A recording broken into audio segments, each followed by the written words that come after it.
منگیتر سے بات چیت کرنا ملنا جلنا کیسا ہے؟ منگیتر سے فون پہ بات چیت کرنا ملنا جلنا اور اٹھنا بیٹھنا کیسا ہے جبکہ دونوں رشتہ دار بھی ہوں؟ ممتاز احمد مصدوم بلوچستان سے، جی بالکل جائز نہیں ہے، منگیتر کا مطلب بیوی نہیں ہوتا۔ ہاں اتنی بات کسی اجنبی جگہ آپ کی کہیں منگنی ہو گئی ہے یا بات طے ہو گئی ہے تو منگنی کی رسم اسلام میں ہے ہی نہیں، خیر کہیں بات طے ہو گئی تو اتنی بات کرنے کی گنجائش ہے کہ جس سے آپ اجنبی لوگوں میں شادی ہوتی پتہ ہی نہیں ہوتا کہ کون ہے کیا ہے اس کا مزاج کیا ہے، تو کوئی ضروری بات کرنی ہو تو فون پہ اس حد تک بات کی جا سکتی ہے جس سے اتنا اس کو سمجھ لیا جائے کہ بھئی اس کی ترجیحات کیا ہے۔ مثال کے طور پر ایک آدمی چاہتا ہے میری بیوی دیندار ہو، بابردہ ہو، نمازی ہو، تو اس سے اتنی بات براہ راست پوچھ لی جائے کہ بھئی یہ دیندار ہے، نمازی ہے بھی یا نہیں ہے۔ ایسی کوئی ضروری بات ہو تو اس کے کرنے کی گنجائش ہے جو دوسروں سے پتہ چلانا مشکل ہو،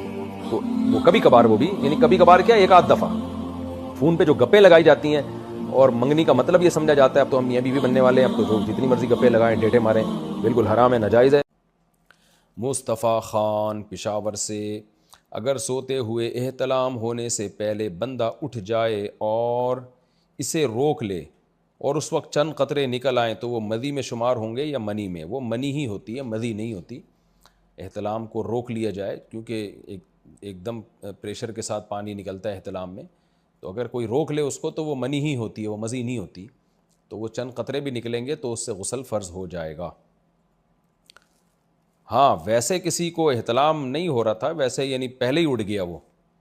اور صرف ایک خواہش تھی اس کے دل میں، ایک شہوت تھی، تو اس بیس پہ جو جو پیلنٹ پانی نکلتا ہے نا بالکل بے رنگ پانی، وہ پھر مزی ہوتی ہے، اس سے غسل فرض نہیں ہوتا۔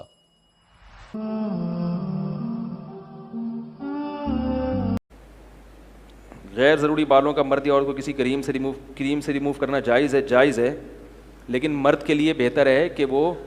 جو زیر ناف بال ہیں ان کو بلیڈ سے صاف کرے، اور خواتین کریم یا کوئی ایسا پاؤڈر وغیرہ استعمال کریں۔ خواتین کے لیے بلیڈ کا استعمال خلاف سنت ہے، اور یہ جو بغلوں کے بال ہیں ان کو نوچنا سنت ہے۔ یہ جو بلیڈ سے صاف کرتے ہیں نا یہ اور گھنے پیدا ہو جاتے ہیں، آپ کہیں گے نوچیں کیسے، کھال ادھڑ جائے گی، تو وہ چونکہ بلیڈ سے صاف کر کے اتنے سخت بنا دیے ہوتے ہیں کہ اب نوچنا ممکن نہیں، تو اس کے لیے ویکس وغیرہ لگا کے نا وہ کپڑے سے کھینچیں تو بال جڑ سے اکھڑنا شروع ہو جائیں گے، تو پھر کچھ دنوں میں وہ بالوں کی جڑیں نرم ہو جائیں گی، پھر نوچنا کیا ہوگا، آسان۔ تو نوچنا بغلوں کے بالوں کا مرد کے لیے بھی عورت کے لیے بھی سنت ہے، اور ایک تو ثواب ہے نوچنے کا، سنت پوری کرنے کا، دوسرا اس کا فائدہ یہ ہے کہ بال پھر جلدی نکلتے بھی نہیں ہیں، اور جو نکلتے ہیں وہ بھی کیا ہوتے ہیں، بہت ہی ہلکے، اور بہت جلدی پھر وہ ہمیشہ کے لیے ختم بھی ہو جاتے ہیں۔ سمجھ رہے ہیں بات کو؟ جبکہ بلیڈ سے اگر بغلوں کے بال صاف کریں گے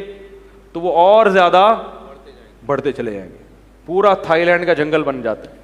ہمارے فرماتے ہیں ایک مزدور، بہت سے لوگ تو صاف کرتے ہی نہیں نا بلیڈ سے نا، تو فرماتے ہیں ہمارے حضرت کے ایک ہمارے گاؤں کا ٹریکٹر ملازم تھا، وہ جو ہے نا وہ لیٹا ٹریکٹر صحیح کرنے کے لیے، تو حضرت تو بہت ہی نفیس تھے نا صفائی میں، میں نے صفائی کی ان کی قصہ، ان کی حضرت کی نظر پڑ گئی اس کی بغلوں پہ، بہت پریشان، فرمایا ایسا لگ رہا تھا کہ جوئیں اور کھٹمل کبڈی کھیل رہے ہیں، ٹھیک ہے،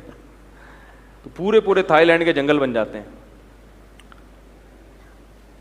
تو صفائی کیا کرو اللہ کے بندو، بہت ضروری ہے یہ۔